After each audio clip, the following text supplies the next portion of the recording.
Well, we're just gonna start with the negative right away. Yeah. The sun. I don't like the sun. And we're back from our commercial break. Hello, Bibi. Hi. Laughing. Voelt het lekker natuurlijk? Wonderful. I want to get to another subject. Okay. Because we live in a sunny island. Yes, we do. And the sun is beautiful and people come here just for the sun to lay in Yeah. it all day. But there are some people among us, like, yes, you and myself, who are a little bit too sensitive also to the sun. Yeah, this is not the best place to live. And I mean, now I have my arm. I don't have any protection, but because it's the end of the day. But my skin is very, very sensitive. I inherited from my dad's side. I have to wear sunblock all the time, cover myself up, go to the dermatologist frequently, and really inspect my skin all the time. Because sadly, there's lots of spots that have to get removed, and yeah, it's just you constantly have to be aware of having your protection with you: hats, suntan lotion, long sleeves. Yeah, and that has effect on your daily activities as well. As you said, people come here to go to the beach, so people want to go to the beach, but I will only go to a beach where there is full shade and full protection. I think it's a topic that should be discussed more, because as the dermatologists say, back in the days, or normally people get spots around there when they're 60, 70, back in the days, and now people are they want to get the perfect tan and want to be beautiful and brown, and everybody, there's a lot of people our age now that end up with cancerous spots, and it's a big shift actually in how things go. I think it's very important to be aware of that. At what age did it start for you? That I realized I was getting not that long ago. I think that I noticed it. I think I was about 30 and 20s, 30, that I found a spot, and because somebody else told me about it. And my dad, he has lots of spots, so I've always been aware of it, but never thought that I would get it at a young age. And I worked outside all the time in the water, was stubborn, didn't wear sun protection, didn't wear a big hat, and nowadays, fully covered, completely. And when you say spots, what kind of spots are we talking about? What they found, what I had is a basal cell carcinoma. So it's the least aggressive form. So once they remove it, you're fine, but you know, you're prone to get more. And how do you say actinic? Yeah, exactly. Actinic keratosis. Actinic keratosis. So. Yeah. So roughening of the skin with wonderful creams that you get to put on. Nasty anti-aging acids is what they call it, to give it a nice light. So you discovered it in a routine checkup, or how did you discover it for the first time? I believe colleagues of mine had found spots and had them removed, and we were talking about it, and then you start looking at your own skin, and then I found a spot. So that's, if they wouldn't have mentioned it, I probably would not have noticed, or would not have thought that it was bad. So technically you were saved by the fact that other people were sharing their experience with this. Yes. Wow. Yes. Because my dad had it, but again, people think you get it when you're older, and that's not the case anymore. Yeah. And I guess it's because I grew up here. I was at the beach a lot, was a stubborn teenager that didn't put on suntan lotion or wear long sleeves, or I was outside all the time and got very burnt very often. So, yeah. I can relate to that. I grew up with some of my friends. They were slightly darker skinned, you know, more melanin in the skin. And they would sunbathe a lot, and I would join them. not realizing that I'm a fair-skinned, freckled person and I cannot compete with the amount of sun that they can get. So yeah, most of the damage in my life came from my teenage years. Same. Because when I realized it was already too late, because it's a cumulative, Exactly. the sun damage. So Lucky me. yeah, being born in Curaçao is the thing, huh? Yep. Have you ever considered moving because of the sun? No, because I can't leave this island. No. If I'd have to, yes, but at this moment, no, because I need the warmth and I need the ocean. If you put me in a cold city, I will... I don't know what I'll do, but no. Your soul will slowly seep out of your body. Yes, it will. Yes, it will. No, so I stay here, but I wear my long sleeves and suntan lotion and... You dress for it. Yes. Are you able to get what you need, protection-wise, in Curaçao? The perfect protection? No, because it's not UV clothing, or the UV clothing that there is isn't very flattering. Mm-hmm.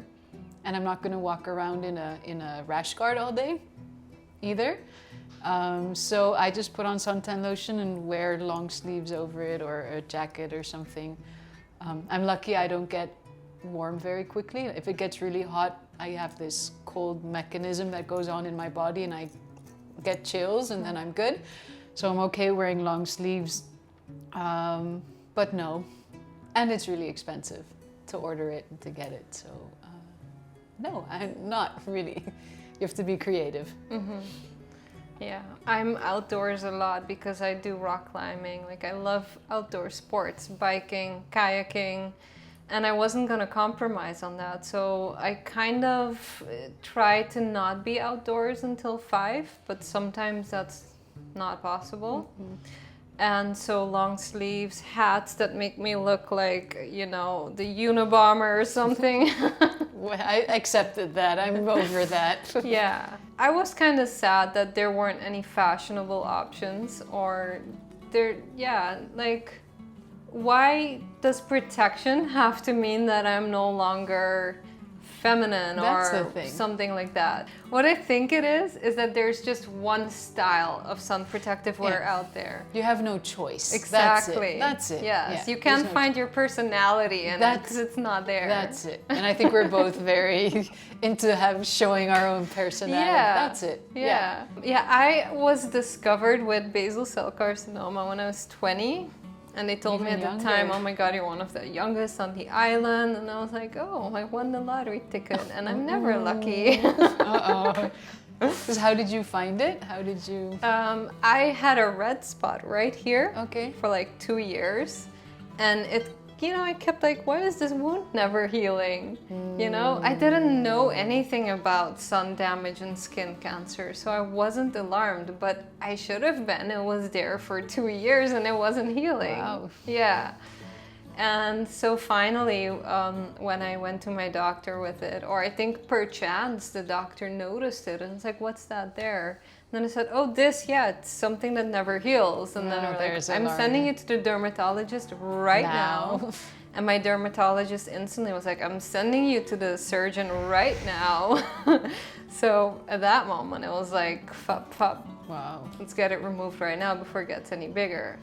It was basal cell carcinoma and it wasn't fast growing, so I'm lucky. It was like right in the hairline. So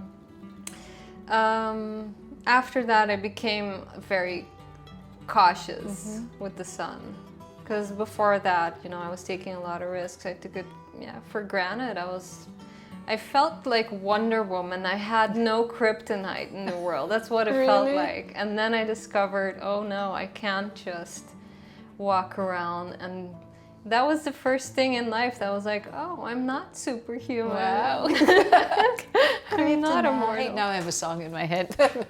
Did you get more spots? Yeah, I had another spot on my leg, and that was in my 30s. So in my 20s, I discovered the basal cell carcinoma, and then around when I turned 30, I discovered an in situ melanoma. So very early stages melanoma. But I discovered that because I knew what to look out for. I did the research, and together with my dermatologist, keeping an eye on weird new emerging spots, we caught it early. Wow. So that's the power of knowing what to expect, what to look out for. I think that's essential. And so every 3 months I have an appointment with a dermatologist. Wow. Yeah, so checkups and just knowing what to look out for, like that can really save your life. There should be more awareness, like an awareness program or an awareness, something should be set up. Yeah, absolutely.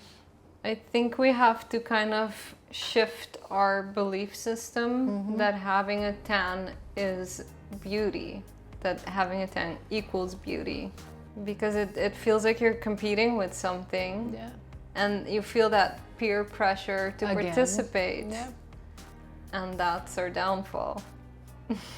Absolutely. And it's interesting because there have been societies in which having a tan meant that you were a worker in the field, and so you were a lower class, and it was, so not having a tan was the sexy thing or the hip thing or whatever you want to call it. Bring that back into fashion now. How can we get this arranged? No. But I'm done. I don't tan anymore. Yeah, me neither. Do people ever call you like, oh my God, you're so white? Do you ever hear that? I did have it when I was studying in Holland, and then I'd come back to the island. And I was like, oh, you haven't been in the sun with your milky legs, and in that sense. Right. But not anymore.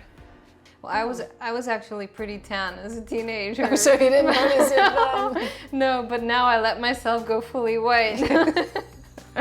So contrast. Yeah. I do like get sometimes, wow, oh my God, your legs are really white, as if it's bad. It affected me because the tone in which it was said to me was often a negative tone.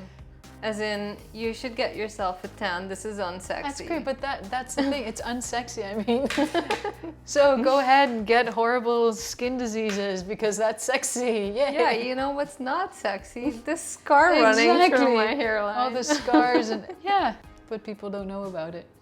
No. That's the thing. I do believe that awareness is shifting. I think if I look at the world news, celebrities even, a lot of awareness is being brought to this issue, and I think more and more we're gonna see more developments, more like worldly awareness. I think you see like swimwear for kids is changing. They all have or a lot of them have long sleeves, and so that's changing. Perhaps if that gets given along to the younger generation, and then it'll pass on and more people will join. You know what my favorite lighting setting is? Darkness. No, just full moon at night in the outdoors. Yes. That's just the perfect amount of light. Yes. Well, thank you very much. Thank you. Gosh, there was something else that popped up, maar goed. My brain is similar to yours. It's like, what again? What are 5 words? million things. I just phase out. Yeah, your glasses are all, not anymore. I didn't even check if that one was in focus this whole time. I really hope it's not a focus. Everything. Oh my God. If it was really blurry, you'd have noticed, even through your foggy glasses, right?